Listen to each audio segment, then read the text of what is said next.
The Charlotte Podcast Festival is presented by Blumenthal Performing Arts, the Queen City Podcast Network, Eclecs Creative Agency, and WFAE, Charlotte's NPR news source, the home of acclaimed podcast Charlotte Talks, She Says, The List, Amplifier, Southbound, and FAQ City. Learn more about WFAE and our latest podcast, Work It, at WFAE.org. Ladies and gentlemen, thank you for being here and welcome to the Charlotte Podcast Festival, presented by WFAE, Queen City Podcast Network, Blumenthal Performing Arts, and Eclecs Agency. My name is Joe Hunsaker. I'm an event manager and comedy producer at Blumenthal Performing Arts. I'm also a podcaster. I do the In the Spotlight podcast for Blumenthal Performing Arts, and my wife and I have a true crime podcast called American Timelines. This session is Podcasting 101 with Joni Deutsch. We're going to cover the fundamentals of podcasting, tips on how to strategize, record, distribute, and market your podcast. This will be an hour-long session. The last 15 or so will be Q&A. So if you have questions as we go, feel free to type them into the chat, and I'll keep track of them, and we'll ask them at the end. Joni also is very adroit at checking out the chat while she's speaking, so she'll probably just answer some questions too. The session will be recorded and made available as an archive session for those who registered. It'll be sent out later this month via email, and a short survey will also be shared after the session is complete, so please fill that out. It helps us figure out how to make this festival better for next time. Be sure to check out the full list of sessions on the Charlotte Podcast Festival website, charlottepodcastfestival.com, and share about this session on social media using CLT Podcast Fest, hashtag CLT Podcast Fest, and by tagging the presenting organizations. Individuals can also purchase a Charlotte Podcast Festival shirt from our website, and it looks like this. Joni's got it on. Yay! Yeah, like it's super comfy. It's got the sponsors on the back. It's got WFE on the sleeve. Do I see the sleeve? Let me see. Where's the sleeve? There's the sleeve. Where's my camera? Anyway, it's a very cool shirt. You can buy these, and it helps support the festival. And they're really cool looking, really slick. So go to the charlottepodcastfestival.com website. And that's it. Thank you for being here. You guys are awesome.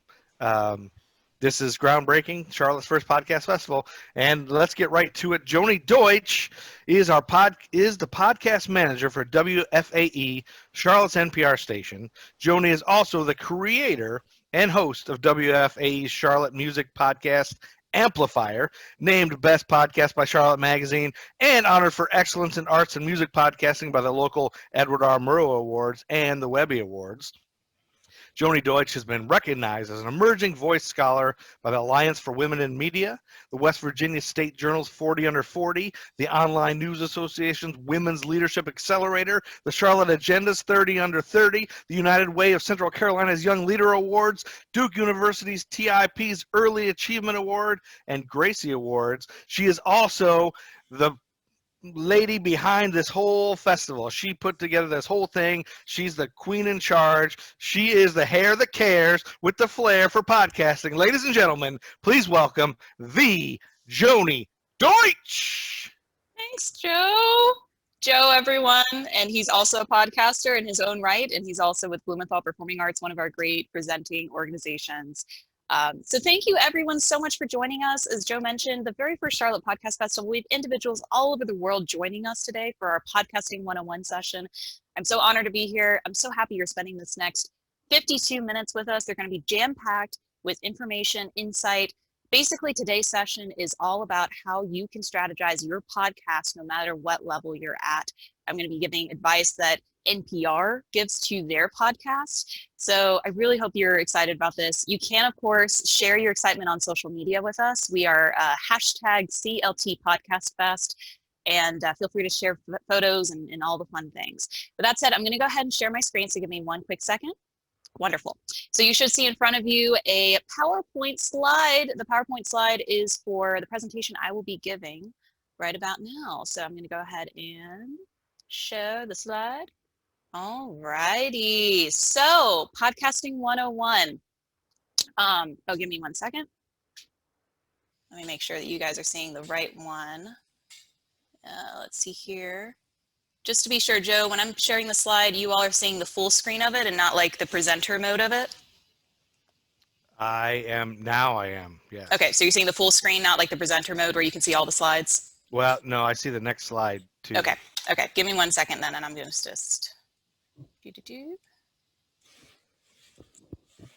I just need to double check. Let's see here.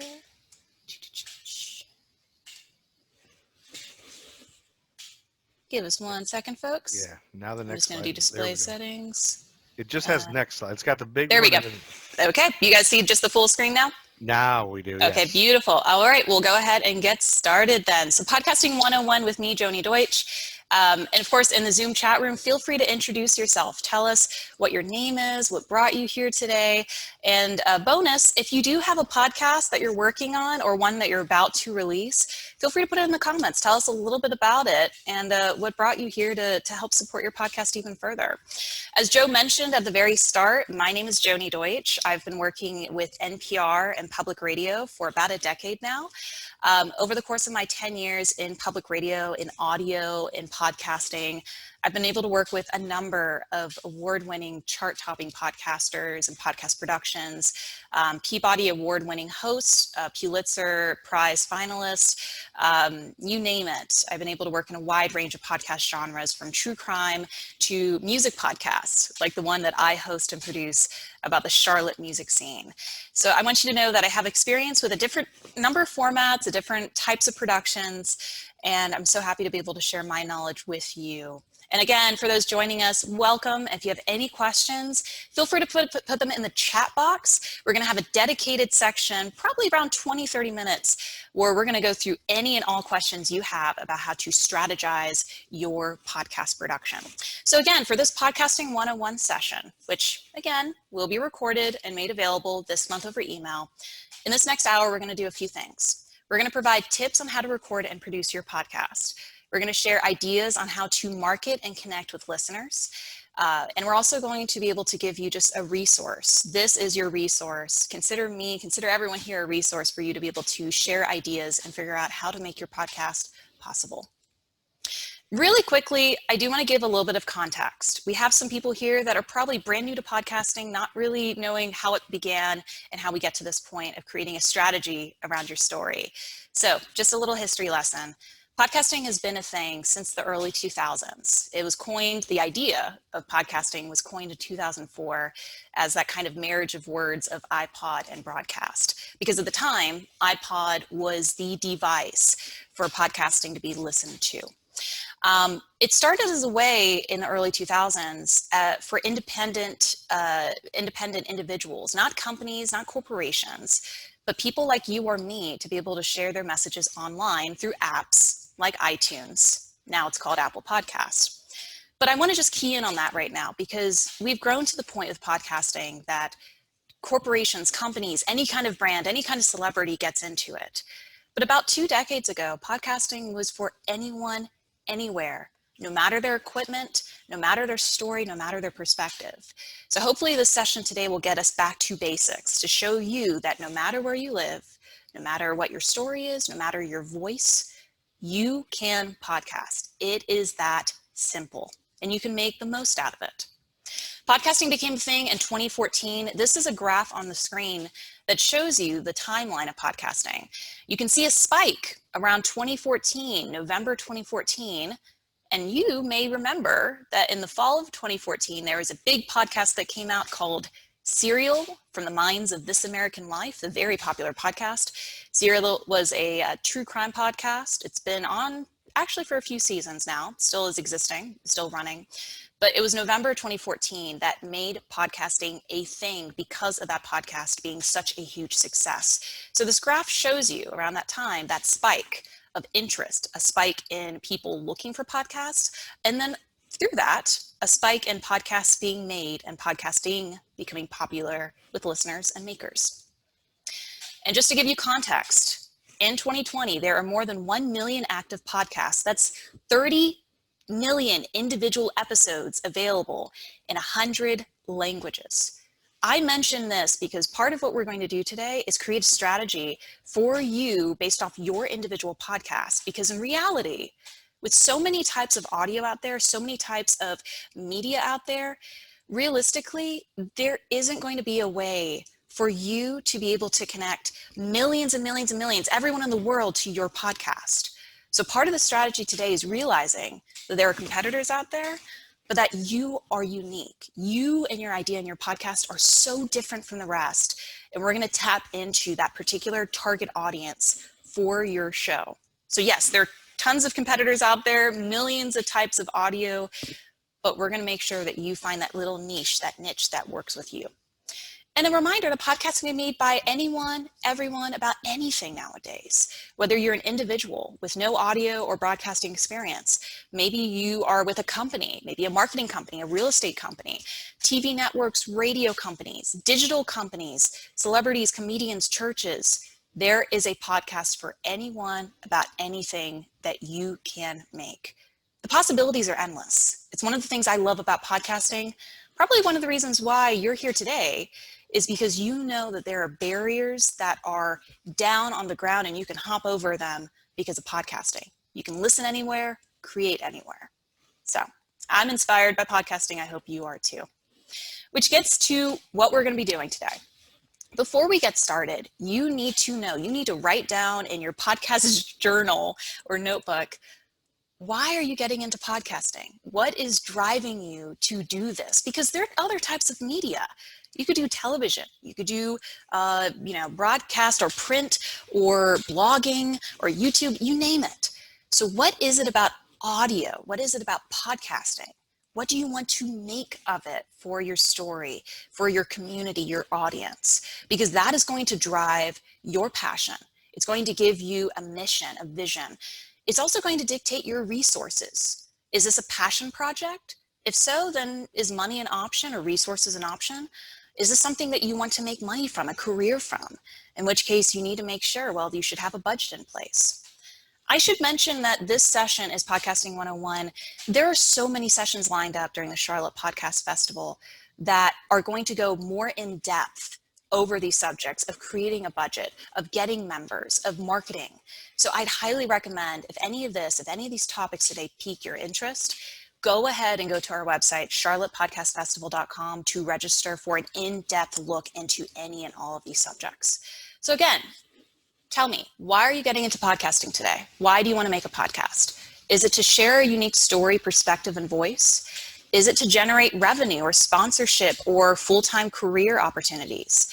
Is it to promote a band or company? I'm sorry, not band. I love music, sorry. To promote a brand or company. Are you getting into podcasting? Is your goal to connect communities and audiences around a subject? Or is this just something that you want to do for fun? Is podcasting simply a way for you to be able to have fun with audio? Again, write this down. This is going to be your guiding light as we get into the next 30 minutes. So, what we're going to do today, we're going to make a podcast plan. This is a podcast plan that I use for our productions at WFAE, Charlotte's NPR resource. It's a similar plan that NPR uses, that PRX, Radiotopia uses, that other national major brands and audio companies use to be able to figure out what are you making and why is it going to matter to your audience. Because as we mentioned a few minutes ago, there are so many podcasts out there. What is going to make yours different? How can you make sure you are making the most impact with as many resources as you have? So we're going to do four things during this Podcasting 101. We're going to decide what you want to talk about and why it matters to your audience. 2, we're going to figure out the best way to communicate your idea to that audience, that target audience. 3, we're going to determine the best way to produce your podcast. That includes recording equipment, that includes the hosting platform that'll distribute your podcast audio, all of that. And 4, we're going to talk about marketing. We're going to draft a marketing strategy. So based off your target audience and based off your content, how are you going to let the world know, or I should say your target audience know, that you have a podcast that is perfect for them? And again, for those just joining us, feel free to put your comments and questions in the Zoom chat room. You can also live tweet with us at #CLTPodcastFest, and we'll keep going. So we're going to start on step 1 of our podcast strategy, which is decide what you want to talk about and why it matters to your audience. Before you start investing in equipment, before you start designing a logo and printing out stickers and encouraging people to follow you on social media, stop a second. And I want you to answer 2 things. What is your idea? And more importantly, who is your podcast going to be for? You need to figure those 2 things out before you start, getting hats and creating social media handles on every single platform. So an easy way to consider this is creating an elevator pitch. It's something that you can fill in the blank with. Consider it Mad Libs, if you will. My podcast is about blank. And on this podcast, you'll hear blank. And you, the target audience, should listen if you are blank. So I'm going to fill this out to give you an example. As Joe, our moderator, mentioned earlier in the call, or earlier in the session, I'm the host of a Charlotte music podcast through WFAE, Charlotte's NPR news source. And this music podcast is called Amplifier. And the idea of Amplifier is to highlight the Charlotte music scene. And to give you context for those who may not be from Charlotte or North Carolina, North Carolina has a rich music scene. Charlotte, North Carolina, is home to DaBaby, the Avett Brothers, Anthony Hamilton, a wide range of genres. When I moved to Charlotte 3 years ago from West Virginia, I wanted to explore the Charlotte music scene. As someone who loves music, I'm an NPR music contributor and writer. But when I arrived in Charlotte 3 years ago, there weren't that many media outlets or podcasts or anything I could go to for ideas on what Charlotte music is, different artists, emerging genres.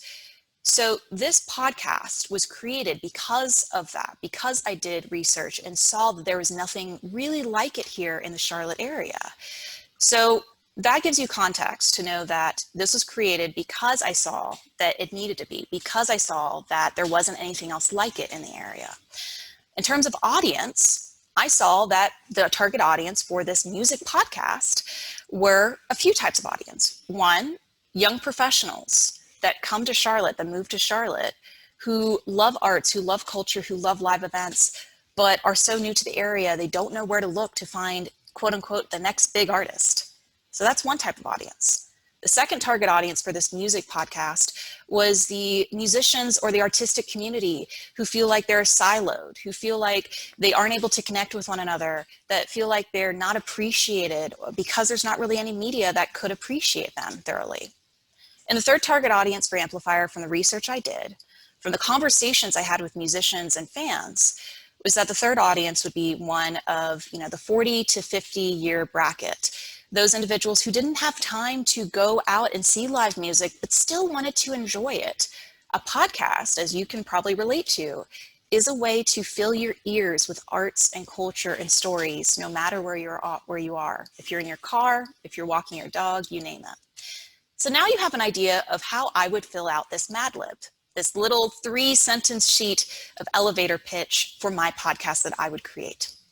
My podcast, Amplifier, is about the Charlotte music scene and the singers and songwriters and producers that come together to create Charlotte's sound. And on Amplifier, the music podcast, you'll hear from a wide range of genres and storytellers and musical perspectives to give you a sense of what Charlotte music as a community is like. And you, the target audience, should listen. If you are someone who's new to Charlotte, who wants to learn more about the new cultural community you've moved into, if you are someone who simply wants to be inspired and discover a new song from Charlotte, North Carolina. So now you all have an idea. There's 3 sentences to fill out. So tell me, my podcast is about blank. On it, you'll hear blank. And you, the target audience, should listen if you are blank. Once you fill out that Mad Lib, share it with a couple people, share it with some friends, share it with maybe a target listener that fills that demographic bracket you've created, and see if it fits. And if it does, then you can move forward. And again, for those joining us, feel free to put your comments or questions in the Zoom chat box, and we'll try to get around to them towards the end of the session. So we're still in step one. If you're needing further ideas on how to create this strategy of what your content is, but more importantly, who you're making it for, I would highly recommend checking out NPR Training. That's NPR Training. They have something called a project blueprint. It's a 16-page PDF that details what your podcast is going to be through each step of the process, from what is it to who's it for to how are you going to bring it to life. So I'd highly recommend checking out NPR Training Project Blueprint. And to give you more context for Amplifier, the music podcast we produce at WFAE, we have created basically a one-step guide to how we created the show, from the point that we had an idea in mind for it to the target audience or audiences for it, and also the marketing and the branding for it. It all tied in together, and it took months of conversations internally with our peers, with the audience, to figure out how this could resonate with the community. Because at the end of the day, if you create content, but you're putting it out there without any thought, it's similar to you saying, I have a brand new ice cream flavor out there, and I think it's the best thing in the world. And your audience comes back to you and they say, actually, we didn't want that flavor. We're not a big fan. You should have asked us first.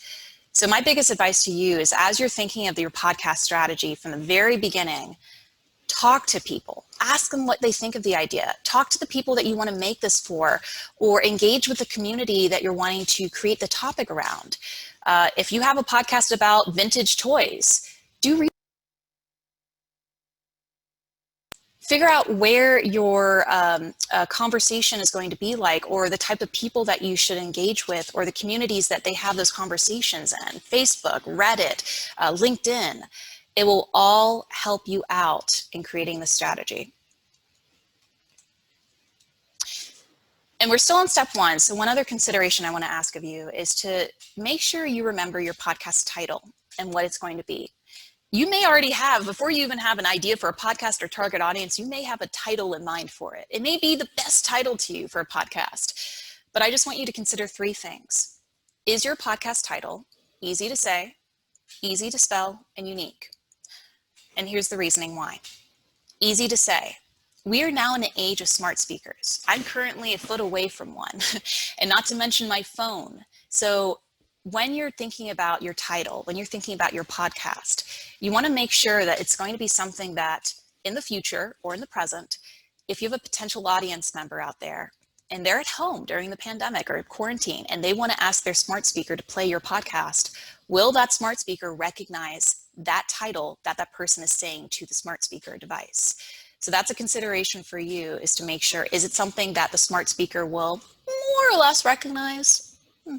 Try it out. Is your podcast title going to be easy to spell?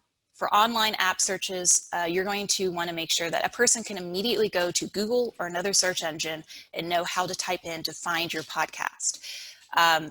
That's going to help also search engine optimization, SEO. Basically, that the more that someone searches, or the easier it is for someone to find it, it's going to be at the top of the search results. Which brings up this next point. Is your podcast title unique?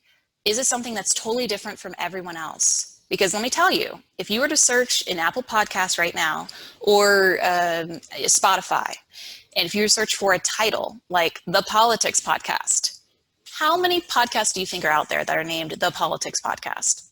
It's probably going to be a few. So how can you make sure that your title, your podcast, is going to be different from others so it can be easily found? It can be easily distinguished from the others. So that's my advice to you, is when you're thinking of your podcast title, try to make sure you consider these three things. Is it easy to say to a smart speaker or device? Is it easy to spell for that online app search? And is it going to be unique? Is it going to be not used by someone else? Because you don't want someone else to think it's your podcast and it's actually someone else's. Okay, we're at step 2 of our podcast strategy, which is figuring out the best way to communicate your idea.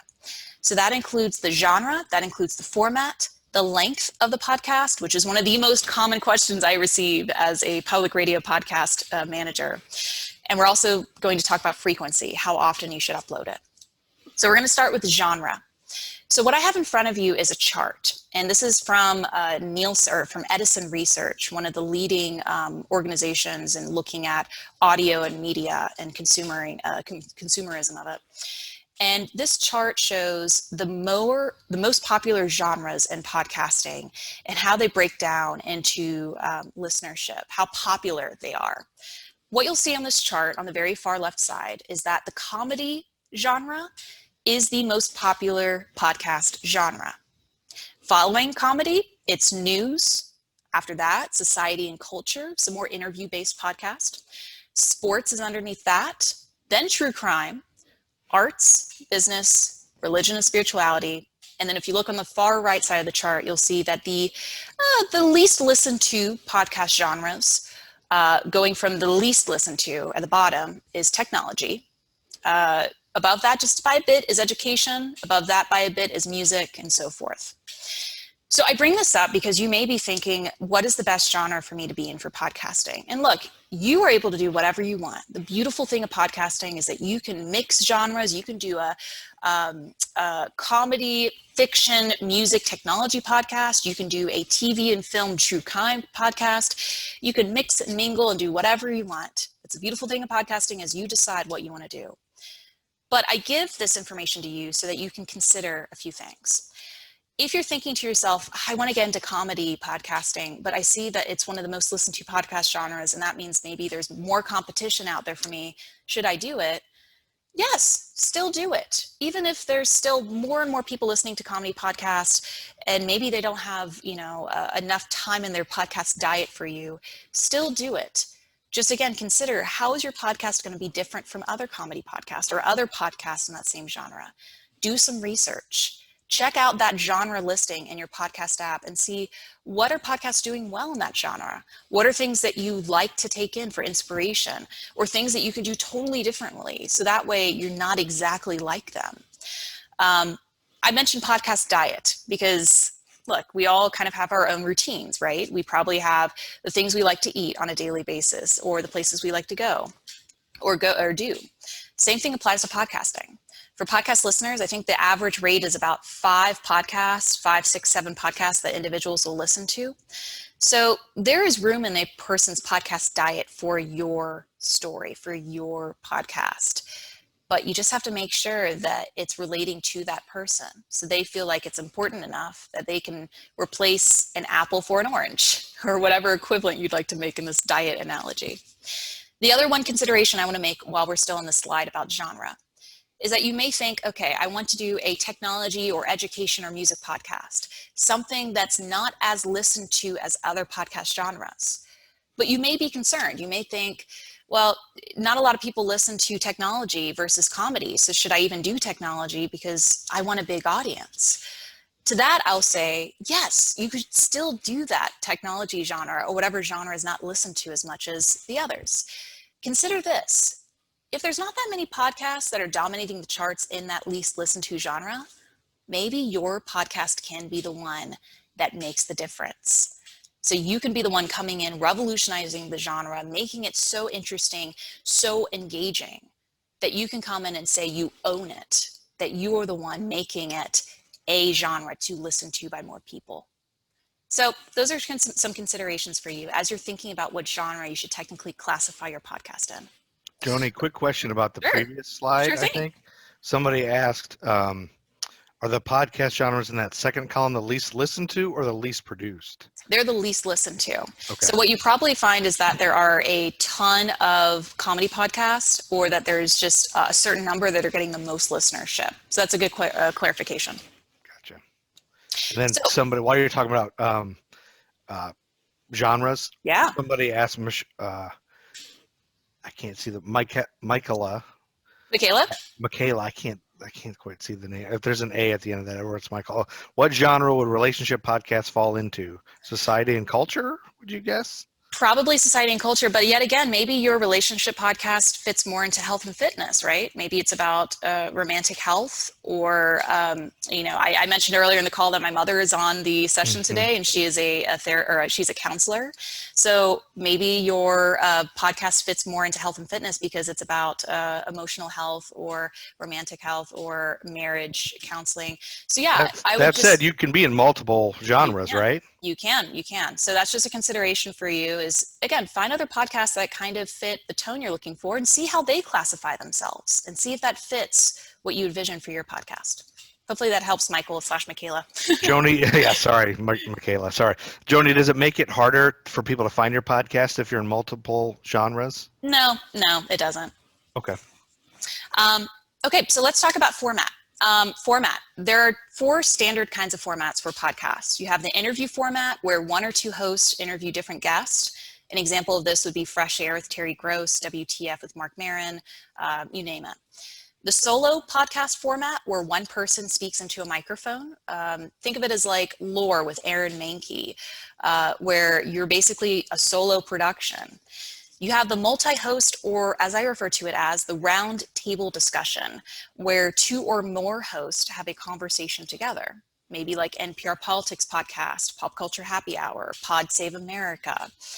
And you also have the storytelling format. And by storytelling, I mean a sound-rich documentary-style story, whether it's fiction or nonfiction. Think of it as a movie for your ears, a television show for your ears, something that has a lot of sound, a lot of scripting, almost like a true crime podcast. That's something that would fit in the storytelling genre. Now, again, your genre could be something not on this list. Maybe it's something I didn't consider.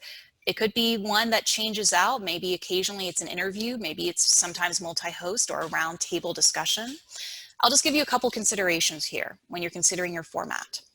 One is, how many people are you thinking are going to be part of the production? How easy do you want the production to be? In all likelihood, the easier productions for you are going to be either the solo or the interview-based podcast. That way you don't have that many plates that you're juggling in the air as you're trying to figure out schedules and how to book people or how to be in the same room or at the same time recording as a colleague. With that said, storytelling and multi-host podcasts are still impactful, even if they maybe require a little bit more time to do. Storytelling is one that's going to require probably the most time out of anyone in this format, because you have a lot of different things you're working on. You're going to be bringing in all kinds of music, all kinds of sound clips, all kinds of scripts to bring together to create equivalent to, again, a movie or a television show. So those are some considerations for format types. And again, you can do any kind of mix. It doesn't have to be consistently only an interview podcast or only a solo podcast. You can change your format as you go along. And that actually brings us into length. One of the more common questions I receive from podcasters is, how long should my podcast episode be? And I'm here to tell you that podcast episodes can be as long or as short as you want them to be. My recommendation, my personal recommendation from the professional experience I have in the industry, is that it should be 30 minutes or less, unless you're doing a storytelling, sound-rich production that's going to keep people at the edge of their seats, a la a true crime like Serial. If you're going to do that kind of storytelling, sound-rich podcast, you can do more than 30 minutes. Feel free. But if it's an interview-based podcast, a conversational podcast, the recommendation is to do 30 minutes or less, and here's why. Podcast stats show that listenership will likely drop the longer that a podcast goes on. Not everyone is going to be listening from the start until the credits roll of your podcast. Realistically, they're just not, for a few reasons. We all have busy schedules. Prior to the pandemic, we had about 15 to 30 minutes in the car or in a commute time to be able to listen to an episode, which is why I want to encourage you to think of your target audience. Is it an individual that's going to have 15 minutes to spare to listen to you? Is it someone who's going to have 30 minutes? Is it someone who's going to be driving around a lot that can listen to something longer? Or are they going to be listening as they are going to be going about their day, working with their kids or their animals or their loved ones?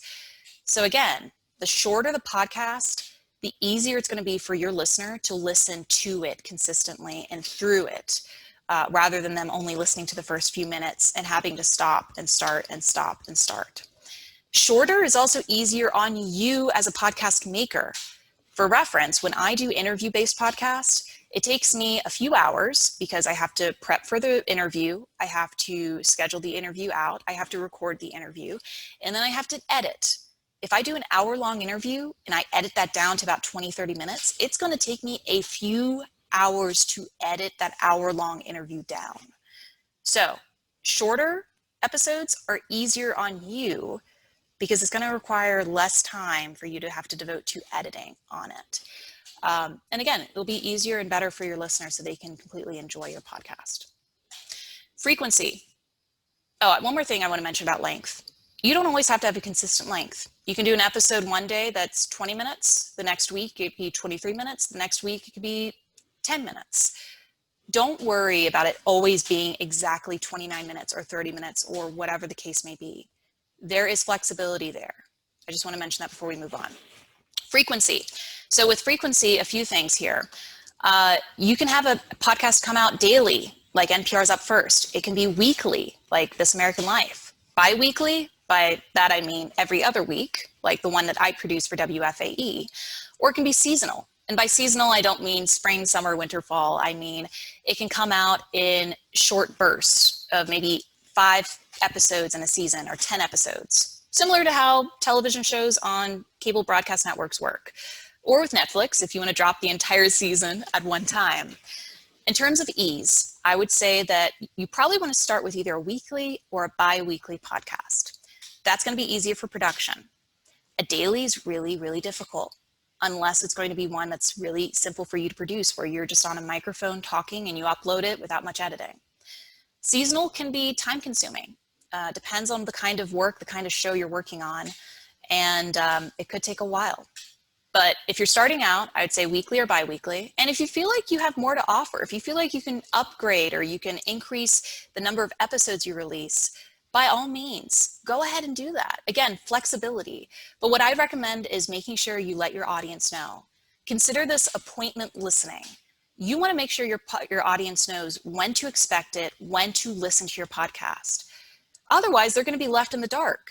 It's like you're going to ghost them if you don't tell them that you're taking a break, or you don't tell them that you're forgetting to release an episode next week, or you're on vacation. So whatever you do, just let your audience know exactly when to expect you. Is it every Thursday? Is it every Sunday morning? Whatever the case is, let your audience know. They'll appreciate it because they have other things going on in their life, other podcasts to listen to. So don't leave them hanging. They want to make sure they find you. We're up to step 3. So determine the best way to produce your podcast is what we're going to talk about next. There are a few ways to record your audio. And I'm going to tell you right now, there's sessions next week entirely devoted to audio recording and editing. So I'm just going to quickly say that your editing, your audio recording format is entirely up to you. And by that, I mean resources. If you want to invest a little bit more money into microphone setups, or into maybe hiring on a producer to help you with recording and editing, or if you want to do it all yourself, any and all of that is possible. So some considerations when you're recording your audio, because you have a few options. You could use your phone or computer's memo app. Every phone is pretty much already downloaded or already equipped with a memo recording or voice recording app that you could use to record audio for your podcast. You could download another app from your phone or app store. Those could include Tape a Call, Zencaster, Anchor, or Ringer. You could use a video conferencing app to download or to record your audio and video if you're interested in video podcasting. Skype, Zoom, like what we're on today, are good resources for that. If you want to, put out a little bit more money, you could invest in an external microphone, something that you can hook up into your computer or into a setup. A very, very popular one with podcasters starting out is the Blue Yeti microphone. And of course, if we do get to a point that we can be more outside of our homes and houses, there are local studios, local podcast recording studios, not just in Charlotte, like Huga and Advent Co-working, but in other places around the nation, around the world. If you want to search for podcast studio or recording studio, you could record in a professional setup, like a radio station setup almost. And fun fact too, some libraries have checkout podcast kits. So just like you check out a book, at least in Charlotte-Mecklenburg County with our Charlotte-Mecklenburg library system, you can check out a podcast recording kit for free. So something else to consider wherever you are, do a little research and see if there's some free podcast sources in your neck of the woods. When you're recording, make sure to find a quiet room to be able to get the best audio. A quiet room that's away from the barking dog, away from traffic. Preferably this room is carpeted Maybe there's furniture, curtains, clothing. My place that I've been recording in for the past 5 months is my closet. It's full of clothing, it's carpeted, it's small, and it's the best audio I can get. Try it out. Try recording in a space that's carpeted versus your kitchen, where there's a lot of metal and granite and, the kind of cold surfaces. You'll likely hear a difference in your audio and the difference in quality. The carpeted room will likely win. Another thing to consider with recording is making sure that your device or app has enough space for the recording, and likewise that it is all charged up. We want to make sure that there's no issue when you're about to record and that the audio is not going to be able to be recorded to your device. If you are going to ask your interview guest who's remote to use their phone or device, just do a trial run with them. Make sure that they have everything set up properly, that their audio is going to sound okay before you do the interview. The last thing you want is to get the audio back from them and it doesn't sound great and it was an hour-long interview. And one more thing about audio recording is to keep the sound level between -12 and -6 decibels. If you keep it around that range, it's a little technical, but if you keep it around that range, it'll be able to be in a good range for you. Otherwise, it's going to sound really, really loud or really, really, really soft. So really quickly, finishing up step 3, using digital audio editing programs. Next week, we have sessions devoted to how to edit on these digital audio systems. So you can edit your audio on Adobe Audition, which is a little expensive, but has some great capabilities. Hindenburg, which is named after not the fiery mess, but at the first live radio broadcast that occurred at the site of the Hindenburg. Fun fact. Other audio editing programs, Audacity and GarageBand. So check those out and join us next week as we do sessions on how to use those editing programs at the Charlotte Podcast Festival and charlottepodcastfestival.com. If you're interested in using music, make sure you have the rights to it. And by that, I mean, do not use a Bruno Mars song. Do not use a popular song unless you can guarantee you have the rights to it, that you receive the rights from the musician, from the publishing company, from the songwriter. And if you can't guarantee that, then don't do it, because that is probably going to be a lawsuit waiting to happen. Here's some ideas for you. If you do want to use music in your podcast, you can utilize free, copyright-free, royalty-free websites for music. That includes bensound.com, freemusicarchive.org, and YouTube's audio library of royalty-free music. We have a session coming up at the end of this month about legal considerations for your podcast. I would highly recommend attending and registering for that session. There's going to be a little bit more information about music on it.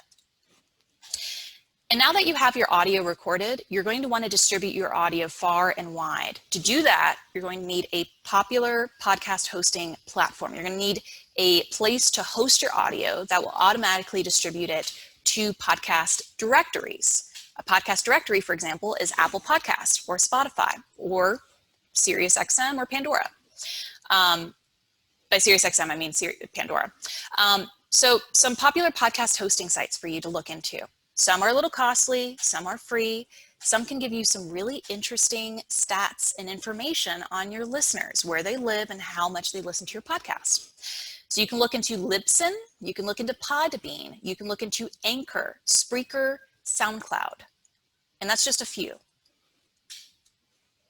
And then step 4 of our 4-part plan, and then we'll get into Q&A, draft your marketing strategy.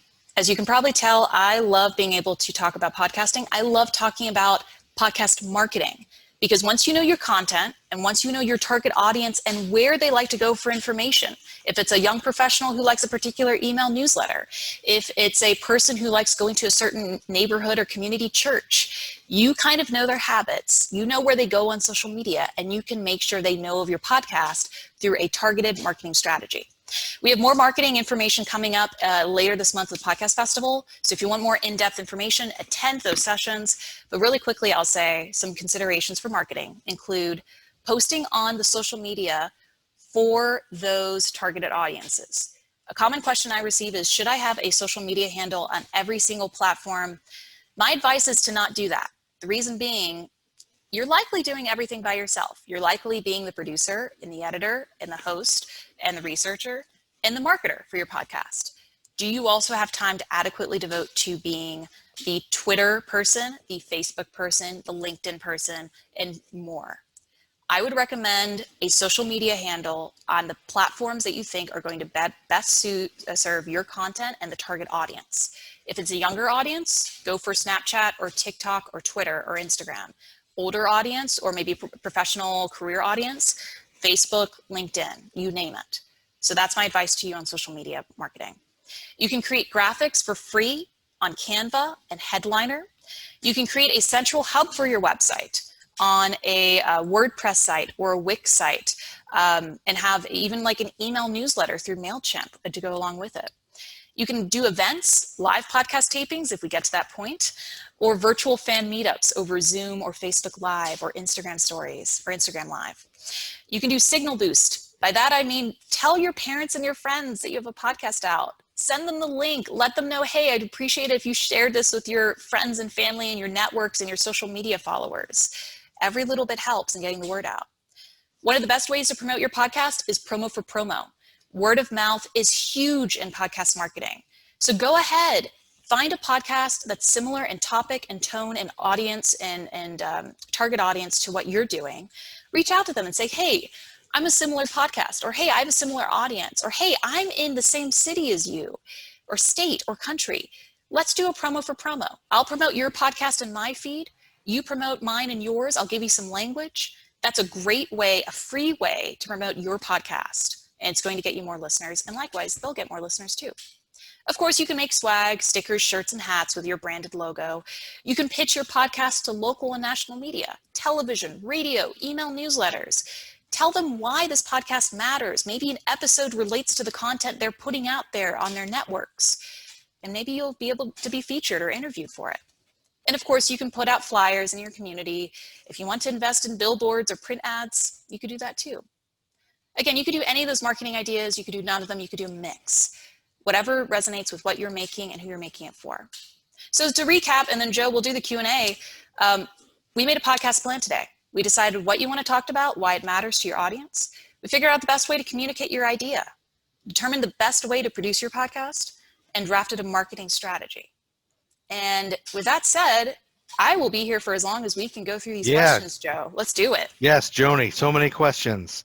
So many questions. Okay, let me start back from the beginning of the questions. So we go back a little bit. Sure. First one was, and oh, by the way, I was right the first time. It is Michaela. Cool. I said it right the first time. Thank you, Michaela. Would Joe Rogan, what would the Joe Rogan podcast be characterized as? I'd say that's an interview podcast, just Okay. just because it is really Joe Rogan as the host, and then whomever he's bringing on for the show that day. Okay. From Ella Dawson.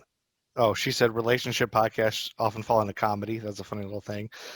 Rebecca Aguilar wanted to know if you can reserve a name for your podcast so no one else will take it before you start your own.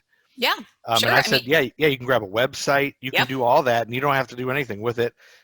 Whether or not other people will see that you have it already. Yeah, one thing I would, no, I agree with that. Likewise for social media handles and the like. One other thing I would just recommend is if you legally want to stake a claim to that title, I'd recommend looking into trademarks, maybe even a copyright.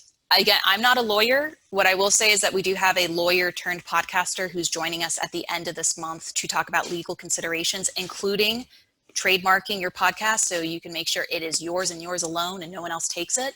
So I'd highly, highly recommend checking out his session on how to be legally sound, which is at the very end of this month. And you can register on charlottepodcastfestival.com.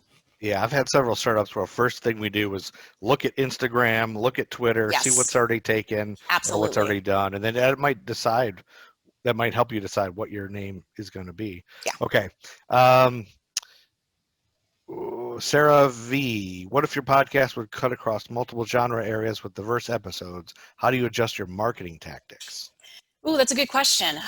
So I guess maybe, Sarah, one thing to consider is in your pitch, your elevator pitch of what your podcast is your, if I were on an elevator with you for 30 seconds, could you adequately describe what you're doing so that it does make sense, so that you're not feeling like you're putting yourself out there in 20 different directions? So at the heart of it, what is your podcast? Is it an interview-based podcast with interesting figures? And then on top of it, it's interesting figures in a certain genre or interesting figures across different parts of the world. because I think maybe you can try doing specific marketing tactics depending on the different people and topics covered, but it sounds like that's going to be like a multi-armed octopus that you're having to work with every single time. So I would just say, yes, you absolutely can do devoted marketing tactics to a topic related to comedy, and then also to music, and then to mathematics or whatever else. But it sounds like if you really want to do it effectively, you're going to have to invest in some time for each of those different topics, if that makes sense. Well, speaking of multi-armed octopi, if you have more than one expertise and believe that you can create meaningful content in each, what's the best way to set up a podcast? As one brand, or is it better to create different titles? What do you think? Oof. Well, you could make as many podcasts as you want. If you want to do a show that's related to your one interest of sports, and then another one related to your other interest of film, and then a third one and a fourth one, you could do that. Again, I would just consider your time and energy and what you want to get out of it. The very beginning of the session is, what is your goal? What do you want to give to your audience? What do you want to make for yourself? What do you want to make of this? So yeah, you could create meaningful content that does go into more than one expertise. But again, thinking of your audience, what is your audience going to need from this? What are they going to take away from it? What's going to leave an impact on their lives so that they keep coming back to you? And maybe that will help with the strategy of either creating different podcast shows or marketing it under one umbrella. Yeah, that's a great answer. And you can also, like, I would say, get started. Like, if you're not Yes, sure, your absolutely. podcast can evolve. Like, you can figure out where you're going by doing it, like trial and error. Absolutely, Right? absolutely. I'd say the one thing I'd recommend to any person out there right now, or have been with us during the Charlotte Podcast Festival, is that go ahead and start. Go ahead and experiment. Go ahead and, record some audio. And it may not sound amazing. It may have some dogs in the background. It may not be edited, but go ahead and put it out there. It gets you one step further to making it even better. It's only going to get better over time. And ask people, ask your audience, hey, audience, I think would be, relevant to this. What did you think? Can you listen to it for 5 minutes or 10 minutes and tell me what you think of it? Did you enjoy it? Did you not like it? What are things you would change? Were there things that you kind of skipped over? And that'll give you an idea of how you can reconfigure your content. I promise you, the best podcasters and public radio folks out there sound totally different, do something totally different today than they did a year ago, 10 years ago. It just comes with time. So try it out now. And this time next year, you're going to be even better. Yep. I stopped editing out my dogs. They're in it too much, and people seem to like it. My dog right now is coughing in the background. You might be able to hear that. She's a sick little lady. But anyway, from Lola, she said she initially thought a background in journalism was necessary, and then has figured out that's not necessarily accurate. What do you think? So true, Lola. So true. You do not need a background in journalism to get into podcasting, any kind of podcasting. I mean, in all honesty, true crime podcasts now can be just two comedians on a microphone talking about the murder of the day. I mean, you probably know of a few comedy podcasts like that. Yep. So no, you do not need a background in communications. You do not need a background in journalism. You do not need a background in mass comm. You can come from any background at all, and make a podcast. I would just say that depending on what you want to do with the podcast, I mean, if it is a journalist podcast, then maybe you should have some journalist knowledge about it. But otherwise, yes, come in from any angle, any perspective, you can do it. And trainings like this that are offered, they can just hone your skills so you know what you're making and why you're making it. Great question from Michaela again. Is there any research, I've always wondered this, on when and how people listen? Like, is it mainly commuting time, cooking, at the gym? Do you know of any research of that, Joni? Yeah, and I would recommend looking into the Edison research, which I quoted a little bit of during this presentation. Edison is in Thomas Edison, so Edison research would be great. Pew, P-E-W research has a little bit of stats on podcast listenership. I will just say generally that as everyone can relate to, the pandemic has really changed the way that we live and we work and we listen to things. So before the pandemic, listenership was really high weekday mornings and commute times when you're going to and from work in the mornings and afternoons and evenings, and a little bit on the weekends. Things have changed now because we're not really working or commuting as much in the same way as before. So I would just say, if you're looking for the latest stats, look at Pew, look at Edison, Nielsen. Nielsen research is another one to look into. Thanks, Joni. Couple other questions. Someone did ask along the way, Joni, that besides just the recording, can you send out the PowerPoint to people so they have it just as a separate file? Sure. So what we'll do is, I think later today, we'll send out an email to everyone who registered for the session, and it'll ask you, can you take out a quick survey to let us know how you thought of the session? What I can do is just make sure that the email also includes the PowerPoint for today's session. Now, again, for those wanting the full recording, you'll need to wait until the end of the month for that link. But in the meantime, I can send out the presentation for sure. Yeah, that's good. How about this? If you have any sponsors, should you add or subtract time from your podcast to make space for them? Ooh, good or just question. add it on? Good question. That was from Shauna. Get literated. I love that. Shauna, really good question. What I'll say is that you shouldn't, unless your promise to your audience is that your episodes are always 16 minutes, exactly 16 minutes, nothing more, nothing less, then yes, I'd say, sure, go ahead and account for your podcast space in those episodes because you're so exacting your timing. But that's usually not the case. So I would say no, you don't need to worry about the time that you put into the podcast sponsorship, putting into the time of the episode length.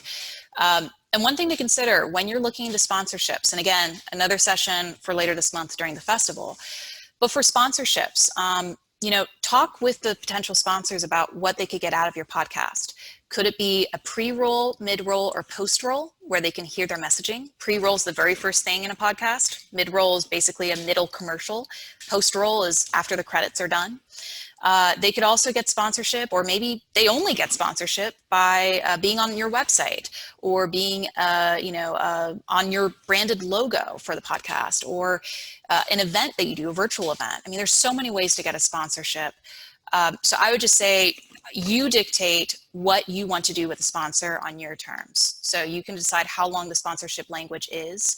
You can decide where it's going to be placed. Those are the options you can bring to the table when you pitch to people that could give you money for it.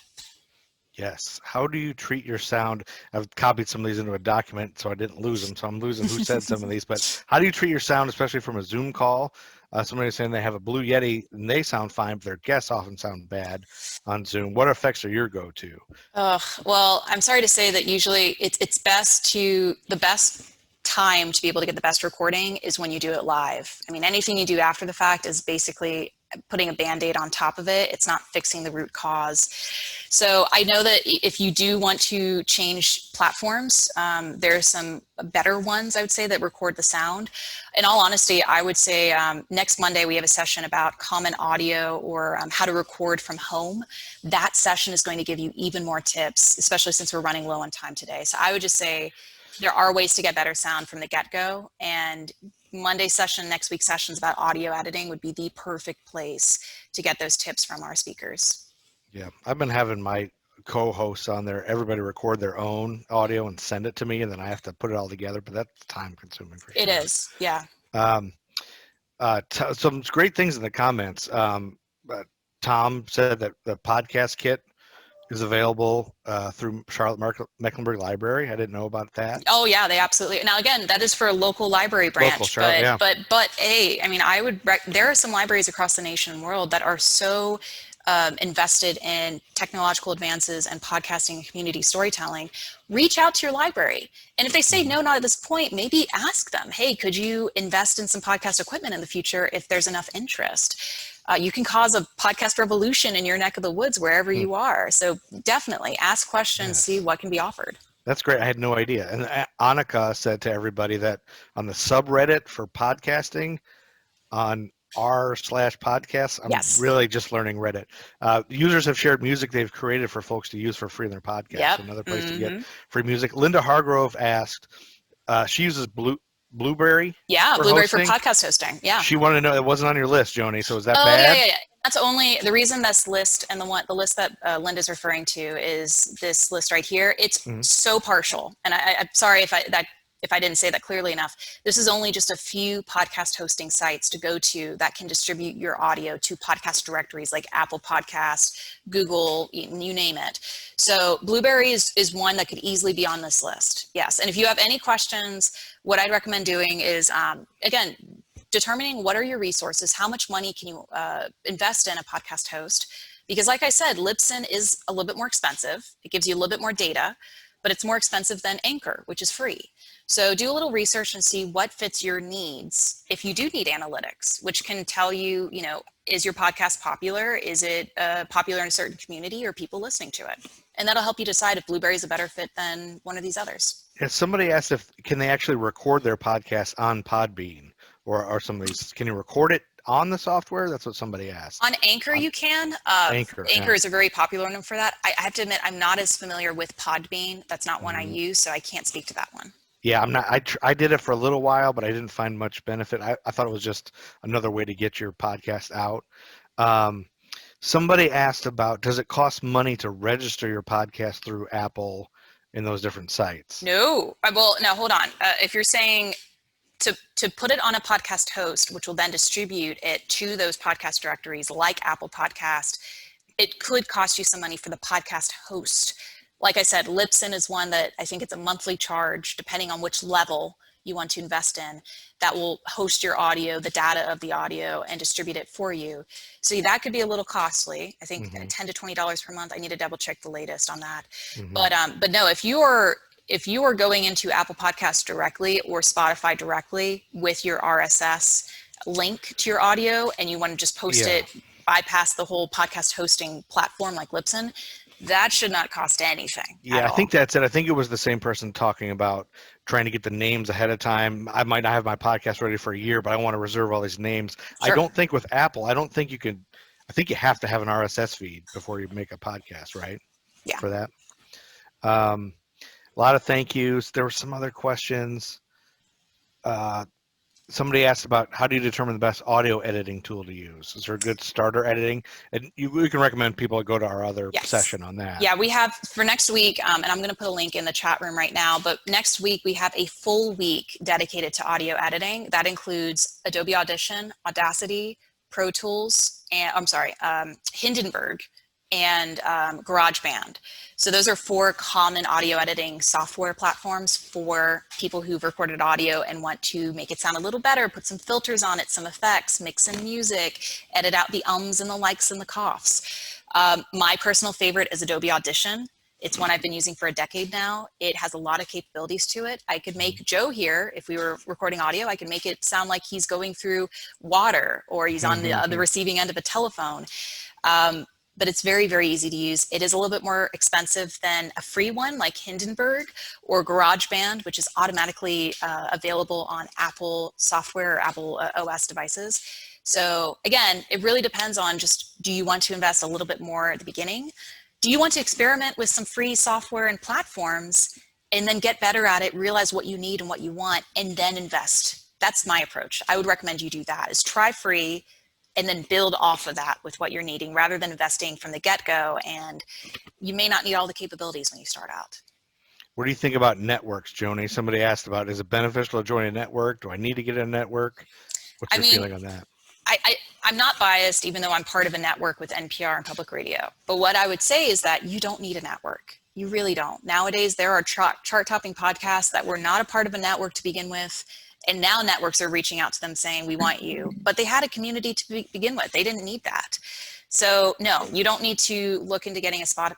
I mean, by all means, get that money, get that coin. If you want Spotify to give it to you, do it. But you don't. You don't need it. You can be an independent podcaster and do exactly what you want. Be a full-time podcaster, make a career out of it through Patreon or Kickstarter or memberships or sponsorships. You can do whatever you want without a name brand that you're under. So sponsorship fees, a lot of people are asking about that. How do you determine that? If you go to, there's a website called Podcorn that I've been on, and it seems like it's all over the place, what people are charging and what people are asking for. What's your feel on that? Well, it depends on a few things. Something I didn't mention during the presentation is that podcasting sponsorship should not be dependent on how many downloads you have. I have been in a podcast sponsorship relationship at WFAE where we pitched it to an organization in Charlotte, Ortho Carolina, before the episode was even live, before we had a trailer for it that was available publicly.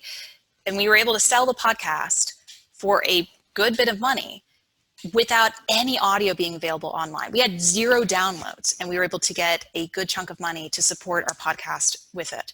So you do not need to say, before going to a sponsor, you don't need to have 1,000 downloads. You don't need to have 1 million subscribers. You can go in with nothing to your name or little to your name and simply pitch them on the idea of what this topic is, how it relates to that sponsor's audience, what your audience is or your target audience is, and tell them some more information. Tell them, what's the frequency? How many episodes in a month? What are the, marketing strategies around it? What are the opportunities for sponsorship? Which could include, again, pre-roll, mid-roll, post-roll, the podcast audio. It could include the website, email newsletter, social media, live events or virtual events, t-shirts, swag that's branded with their images, whatever the case. Bring all that to the table and give them different ranks. Knowing your time and how much you've invested in this for podcast editing and recording and equipment, try to figure out, okay, how much do I want to make sure I'm going to make so that I at least break even, or I get something that's akin to show this is a feasible career path for me. Wow, so many questions are coming in. Let's let everybody know you can sign up for other things. Also, there on Friday night, there's a podcast happy hour where a lot of us will be here, and you can ask more questions. You can just socialize. We'll do breakout rooms and all kinds of things. There's so many questions that it's hard to keep up with all of them. Somebody asked if explicit content limits you to what you can do. Are you not allowed to get on certain things? I don't think there is a limit, right, Jody? So I'm sorry to say that the one thing I've not done in my podcast career is have like that M for mature audience only sort of tag on my podcast, or explicit or adult content. So I can't speak to what can and can't be done. But so far as I know, from what I know, I don't think there's any exact limitations on it. But again, I'm sorry to say that is something I can speak to. My wife and I have ours marked explicit because we just talk freely and we drop whatever bombs we want to say. It's not dirty per se, but we'll say, curse words and stuff. We haven't had any issues. Our only issue, I think, is like we don't want our grandmothers to listen really or anything like that. So, somebody mentioned my dad wrote a porno. It was a highly successful and very explicit podcast. Mm-hmm. There's just so much out there. Oh, yeah. So if the question is like, should you not do an explicit or adult podcast because you're afraid that there's like limitations to success? Oh no, there are. I mean, there's so much success that can be made in that line of work. There's a podcast called Call Your Daddy that's like just taking over the charts. I mean, there's so many podcasts that have like the bleep word on it. You can do what you want. Just, again, build the audience around it, build a community around it. If you want sponsors, then pitch it the right way, and it's feasible for sure. Yes. Gregorio asked me, do you have any resources, books, websites, or even podcasts about success stories in podcasting?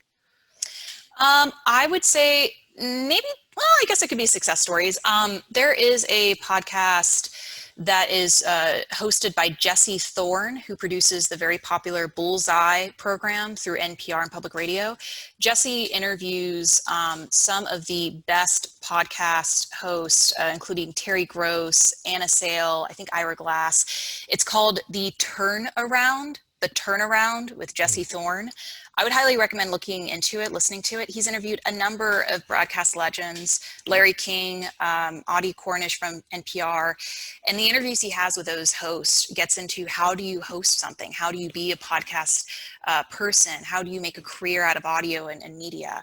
So by all means, definitely check that one out. I also am a huge fan of a graphic novel that's called Out on the Wire, which is about the making of This American Life. It includes a number of individuals have gone off to make podcast careers for themselves. Out on a Wire book, and it's by Jessica Abel. Out on the Wire, The Storytelling Secrets of the New Masters of Radio by Jessica Abel, Abel. That's a great graphic novel. It's like a comic book for nerds. Oh, yes, podcast nerds. Yeah. Do we have time for another question, Joni? Yeah, sure. Yeah. Okay. Ulrika said, are there any groups you would recommend we join? For example, Air Media, podcasteconomy.com. Yep. Basically, like ways to pitch to NPR and things. Is there what do you think? Yeah, so definitely AIR Media, which is the Association for Independence in Radio, is a really great organization. They do trainings. They have a full list of freelance editors and producers and audio you can look up into. The Podcast Academy, which is fairly new. I think it only was created about less than a year ago. Podcasters and audio makers from around the country and world are a part of it. Some of these they cost a little bit of money for membership. I would say one that I highly recommend looking into for mentorship opportunities is one called Digital Women Leaders. So I will put a link to that in the chat box, but digitalwomenleaders.com, there are people who work in media and audio, including myself, and we basically donate our time to any individuals looking into wanting to get into media. So you can just find the person that's really interesting to you and reach out to them through digitalwomenleaders.com for guidance and career support. But in terms of pitching your shows for NPR consideration or public radio consideration or media consideration, again, I would just say have your ducks in a row. The last thing I want as someone on the receiving end, and believe me, I love helping anyone when I can. But the last thing I want is for you to reach out and saying, Joni, I have a podcast idea, period, send. And I'm like, I don't know what your idea is. I don't have time to be able to ask about this. I'm sorry. Good luck. So just be mindful, reach out to the person that you think is going to be a person relevant to your show. Is that going to be the podcast manager of a media station or a newspaper? Is it someone who has an idea of what audio storytelling or podcasting is? What is it that your podcast is going to be to them that's going to bring import, that's going to bring in listeners, new members, that's going to line up with the content that they're already making? Or maybe it's not content that they're making and it's perfect for them because it fills a void that they've yet to encounter. But I would just say, again, ducks in a row. How are you going to pitch yourself to them so they're going to say yes or let's keep talking? We do have a session coming up at the end of the month about pitching your podcast. That is absolutely perfect for that. So I'd recommend checking out that session. I think it's in 2 weeks' time. And you can go to the Charlotte Podcast Festival website to register. Yes, Joni, thank you so much for not only this session, which was fabulous. Thank you for being you. Thank you for creating this festival. You are a true podcast goddess. So let's give it up to Joni. Let's give up our claps and our thumbs up. This was fabulous. Yes, you are the queen of podcasting. Thank you so much. Well, thank Joe. I think everyone gives a round of applause to Joe for being a moderator and an excellent one at that. And again, thank you everyone for attending. I hope you had a good hour and 16 minutes. Reminder that this recording will be sent out later this month, but the PowerPoint presentation will be sent to registrants over email. Check your spam, junk, and promotion folders in case it goes there. But feel free to share your experience on social media. We'd love to see it. You can use hashtag CLT Podcast Fest, and you can stay in touch with me. Just find me on any platform. I'm just Joni Deutsch. I'm usually the only Joni Deutsch. And I hope to see you all around this time, sometime else in the podcast month of October. We put a lot of hard work into this month, and we hope that you're getting the most out of it and you get to podcast even further.